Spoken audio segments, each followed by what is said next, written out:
Good morning and welcome to another series in our second webcast productions. I'm Courtney Jablonski, working with the WSWHE BOCES network team. And this morning I'm going to walk you through Understanding by Design unit development. And there are some upcoming workshops for teachers who can put this into place in their classrooms.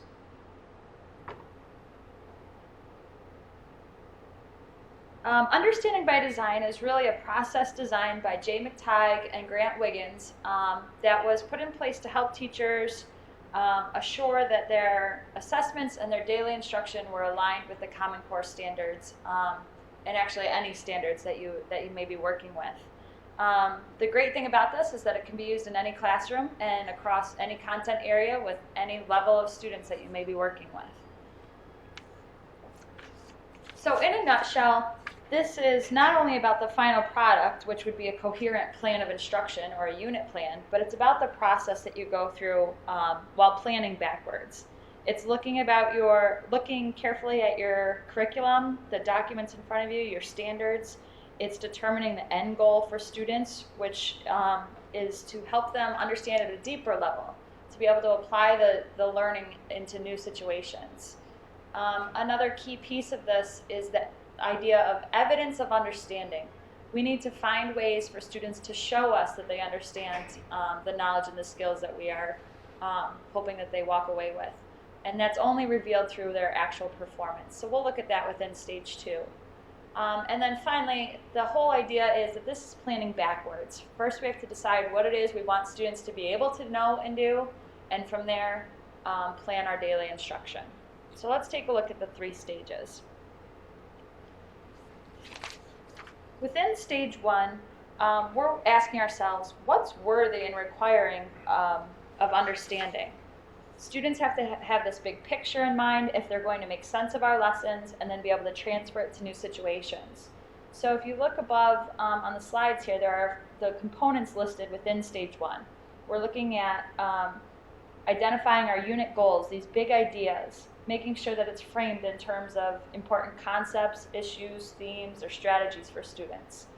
There are essential questions and enduring understandings, those pieces of understanding that kids will walk out of the room with and be able to apply across content areas in new situations outside of the schoolhouse. And then finally, it is the discrete knowledge and skills that are embedded within the standards that we're working with.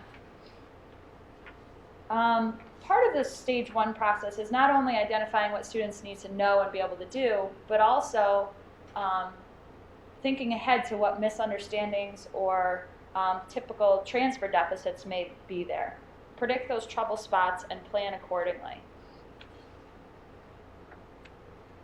This slide shows you just a template for stage 1 of the UBD design, and it's really about unpacking the standards. I always start with the discrete knowledge and skills. I read a standard that I'm working with, looking at it and saying, what is it? If kids are going to be able to meet this standard, what do they have to know and what do they have to be able to do?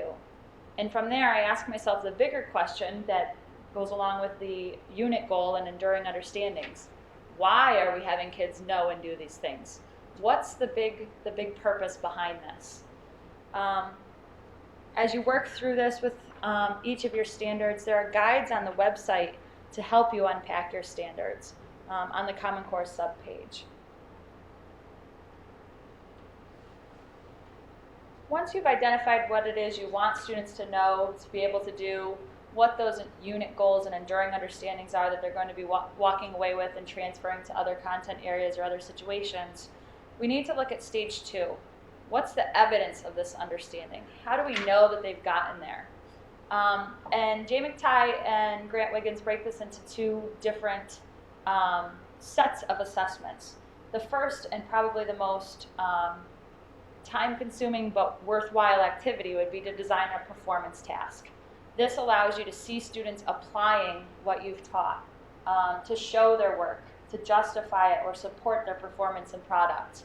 And this can be done through performance tasks that we'll take a look at, but also the 6 facets of understanding, one of the tools and resources there, can really help you to define what goes into your performance task.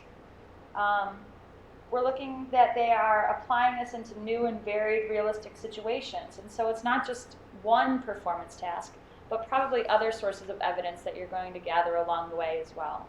We'll look at this continuum of assessments, the pre-assessment, what's happening prior to instruction, the formative assessments that may be within your unit, how are you progress monitoring kids throughout the unit and their continuing understandings, and then finally that summative assessment, which may be your performance task in the end. If you look here, I've kind of modified the original version of Jay McTighe and Grant Wiggins' work and listed on the left-hand side under performance some of the higher level Bloom verbs and phrases here that kids should be applying their knowledge or skills. They should be able to analyze and synthesize the knowledge and skills. And then finally, that self-reflection or evaluation of these content and skills.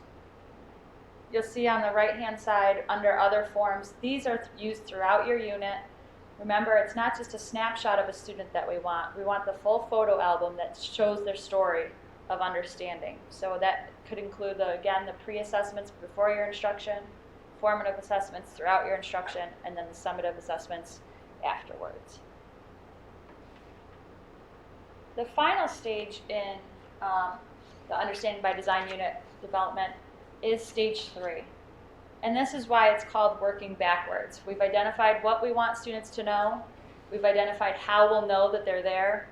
And now we can start to look at how do we get them there, the lesson plan. Oftentimes teachers jump to this saying, okay, here's what I need students to know. What's the lesson plan going to look like? And then thinking about the assessment piece. Within this unit design, it's really all about the desired results with the end in mind. How are kids going to show this? And now we look at how do we get them there. Some valuable resources in this planning stage would be looking at research-based learning and teaching strategies. What are the best practices for your content area?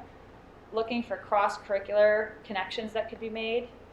And within this unit by design model, they have an acronym WHERE. So asking, where is this lesson going? How can I hook students?